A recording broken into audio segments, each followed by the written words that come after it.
Welcome back to our channel, welcome back to yet another vlog. ये vlog थोड़ा special होने वाला है क्योंकि इसमें मैं बताने वाली हूँ कि आप कैसे वैष्णो देवी जा सकते हैं, बेसिकली उन लोगों के लिए जो हेलीकॉप्टर की बुकिंग नहीं कर पाते हैं।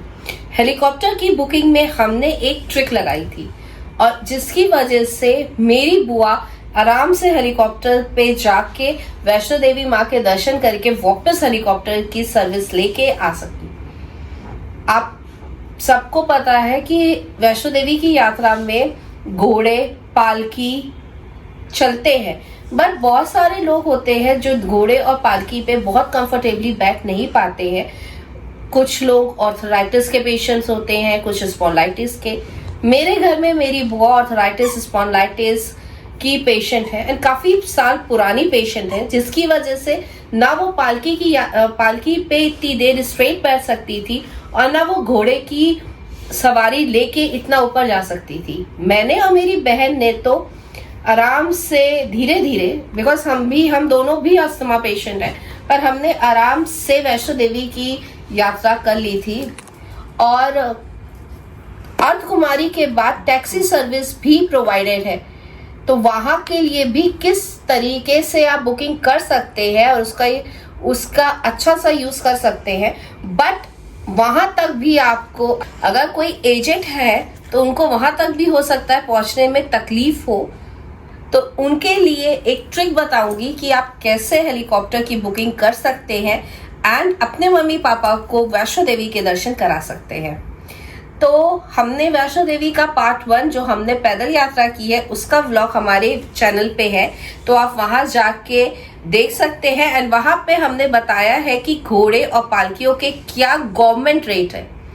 गवर्नमेंट रेट से आप क्या होता है कि वो सबसे पहले आप वहां पे जाइए, जितना प्राइस है स्टार्टिंग से ही एंड बीच में भी मिडिल में भी घोड़े और पालकी की सर्विस प्रोवाइड की जाती है बाय द गवर्नमेंट। अगर आप ऐसे अपने मन से उन्हें करेंगे तो वो बहुत महंगा पड़ता है।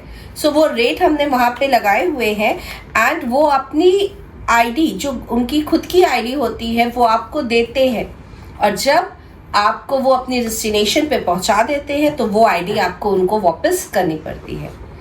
अब बात रही जो ये वीडियो है हेलीकॉप्टर की। हम वैष्णो देवी 1 जनवरी को मैंने और मेरी बहन ने चढ़ाई की थी और उसके बाद मेरी बुआ ने चढ़ाई की थी। बुआ हेलीकॉप्टर से गई थी एंड हेलीकॉप्टर की बुकिंग हमने की थी शाइन बोर्ड से, क्योंकि हमारी ये बुकिंग एंड टाइम की बुकिंग थी। मतलब आज सोचा और हमने बुकिंग शुरू कर दी, जिसकी वजह से हमें लखनऊ से डायरेक्ट जम्मू की भी ट्रेन नहीं मिली थी। तो यहाँ पे भी हम पहले लखनऊ से दिल्ली, दिल्ली से जम्मू, जम्मू से हमने कश्मीर घूमा, कश्मीर से कटरा हम गए। और उन दिनों वहाँ पे स्ट्राइक भी चल रही थी, तो जब हमने यात्रा शुरू की तो उसी दिन वो स्ट्राइक भी वहाँ पे ख़त्म हुई थी। तो हमारे लिए ये थोड़ा मुश्किल का काम था कि हमने ट्रेन की तो बुकिंग कर दी, अब हम हेलीकॉप्टर की बुकिंग कैसे करें, क्योंकि सेम डे की बुकिंग सब फुल जा रही थी, दोनों ही हेलीकॉप्टर्स की कंपनियों की।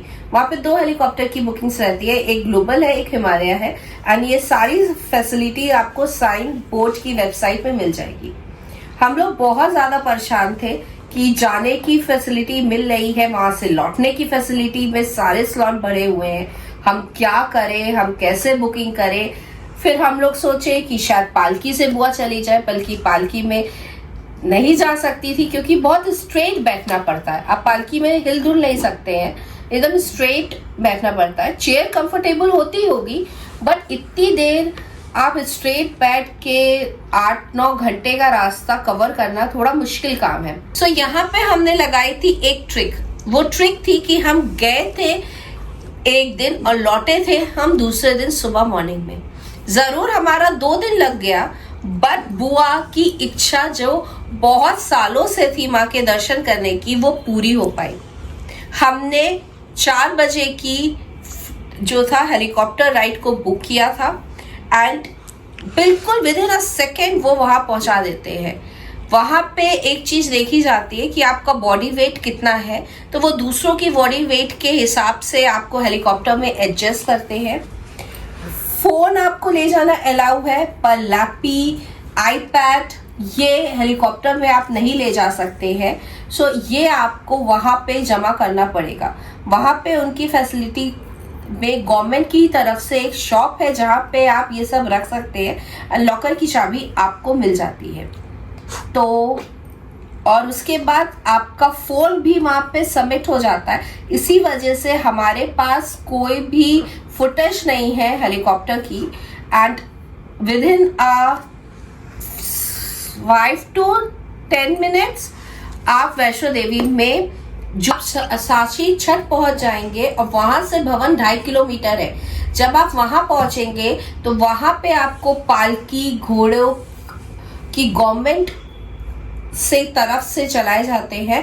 एंड 2.5 किलोमीटर पालकी पे चलना इतना मुश्किल नहीं है, कोई भी आदमी आराम से चढ़ सकता है और जा सकता है। या अगर पैदल जाना चाहे तो 2.5 किलोमीटर आसानी से पैदल भी आप जा सकते हैं।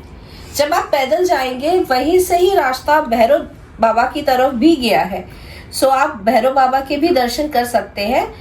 और पहले ही अकोमोडेशन भी ले लीजिए। श्राइन बोर्ड की वेबसाइट में अकोमोडेशन का भी एक ऑप्शन होता है। मैंने अपनी बुआ को एक अकोमोडेशन जो था वो दिला दिया था, जिसमें ये लोग रात में वहां पे स्टे की।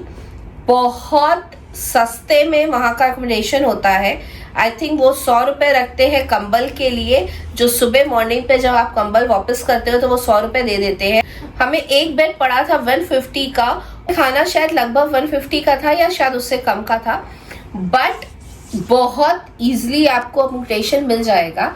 सो आप वहां पे अकोमोडेशन लेके स्टे कर लीजिए एंड माँ के दर्शन करिए, भैरव बाबा के दर्शन करिए। इसी हिसाब से आप भैरव बाबा की रोपवे सर्विस को भी श्राइन बोर्ड से बुक कर सकते हैं। एंड बहुत इजीली आप वहां बाबा के दर्शन करके वापस आ सकते हैं।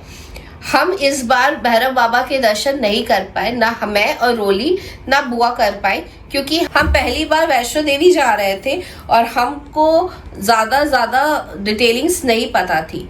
बट आप बहुत आराम से भैरव बाबा के दर्शन कर सकते हैं। आपके पास सिर्फ टिकट होना चाहिए। मैं अगेन रिपीट कर रही हूँ, आपके पास सिर्फ टिकट होना चाहिए। टाइमिंग का कोई प्रॉब्लम नहीं है। अगर आपका स्लॉट का टाइमिंग निकल गया है तो भी दिक्कत नहीं है। उनकी जो रोपवे की सर्विस की टाइमिंग के अंदर आप किसी वक्त भी रोपवे की फैसिलिटीज को यूज कर सकते हैं। तो हमें ये चीज नहीं पता थी। हमें लगा कि शायद हम उस स्लॉट पे वहां पे अवेलेबल हो पाए कि ना हो पाए। इन्हीं सब कंफ्यूजन की वजह से हमारी जो था भैरव बाबा के दर्शन रह गए। बट आप भैरव बाबा के दर्शन बहुत आराम से कर सकते हैं, क्योंकि आपके पास ये इंफॉर्मेशन है। एंड वहां पे प्रसाद भी बहुत इजीली मिल जाता है। सामने ही प्रसाद के काउंटर्स है जहां से आप प्रसाद ले सकते हैं। एंड साइन बोर्ड से ही आप टैक्सियां भी बुक कर सकते हैं। जो सुबह टैक्सी मीन्स बैटरी कार आप बुक कर सकते हैं, और उनके कुछ टाइमिंग्स होते हैं आने और जाने के। कुछ देर वो वहां पे रुकते हैं, तो उस हिसाब से आप उन्हें आराम से बुक करके माँ के दर्शन कर सकते हैं। कोई भी प्रॉब्लम आपको फेस नहीं करने पड़ेगी। इतनी स्मूथ दर्शन हो जाते हैं। लाइन बाय लाइन जाइए, आराम से दर्शन करिए, आराम से माँ का प्रसाद लीजिए। एंड अगर आपको सेम डे हेलीकॉप्टर का नहीं मिला और इस वजह से आपके दर्शन जो है माँ के दर्शन नहीं हो पा रहे हैं, और आप इसकी वजह से आप जो है वैष्णो देवी के दर्शन नहीं कर पा रहे हैं, माँ के दर्शन नहीं कर पा रहे हैं, तो ये प्रॉब्लम मैंने आपकी सॉल्व कर दी कि आप सेम डे की जगह पे एक दिन जाइए और दूसरे दिन लौट सकते हैं। और हेलीकॉप्टर में आपको वापसी में हेलीकॉप्टर में आपको नारियल अलाउ नहीं है, तो प्लीज कोकोनट जो है वो मत लीजिएगा, वो आपको वापस ले जाने नहीं देंगे भवन से नीचे। इसके बाद जो भी हमारी क्लिप्स हैं वो मैं आपको लगा दूंगी।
सो यहाँ से हमें गाड़ी पे बैठाया गया था और वहाँ से हम हेलीपैड जा रहे हैं जहाँ से हमें हेलीकॉप्टर को बोर्ड करना है।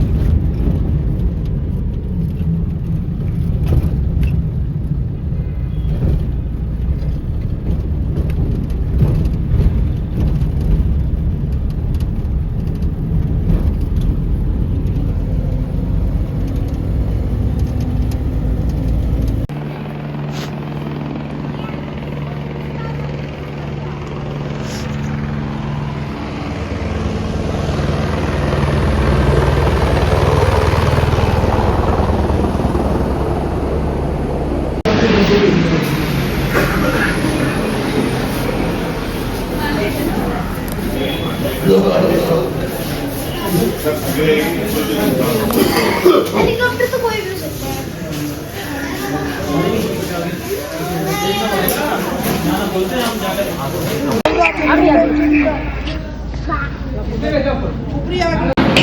उसके बाद हमने बुआ को यहाँ से पालकी करा दी थी।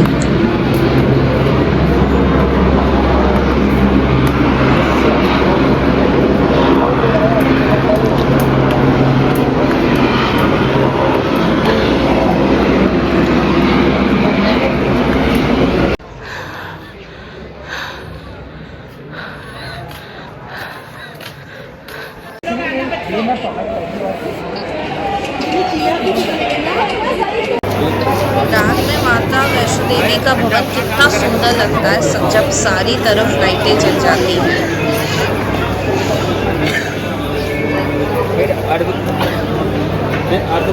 यहाँ पे बुआ ने स्टे किया था और यहीं पे ही रेस्टोरेंट पे लोगों ने रात का डिनर कर लिया था।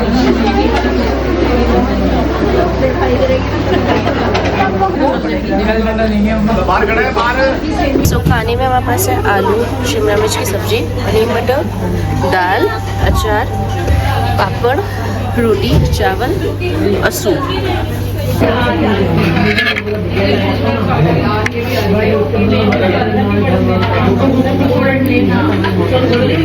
सूप इनका अच्छा है।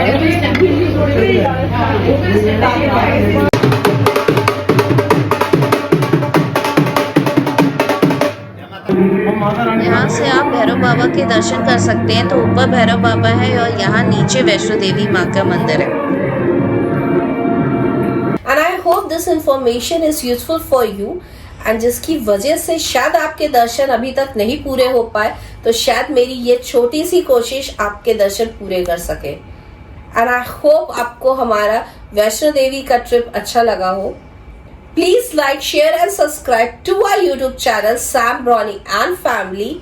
हम अपने बच्चों को माँ के दर्शन नहीं करा पाए क्योंकि मिलिट्री एरिया की वजह से रिस्ट्रिक्शन है और ऊपर दर्शन नहीं करा पा रहे थे। बट आई होप कभी हम जाके अपने बच्चों को दर्शन बाहर से ही माँ के करा सके। For it, thank you so much for watching. Bye.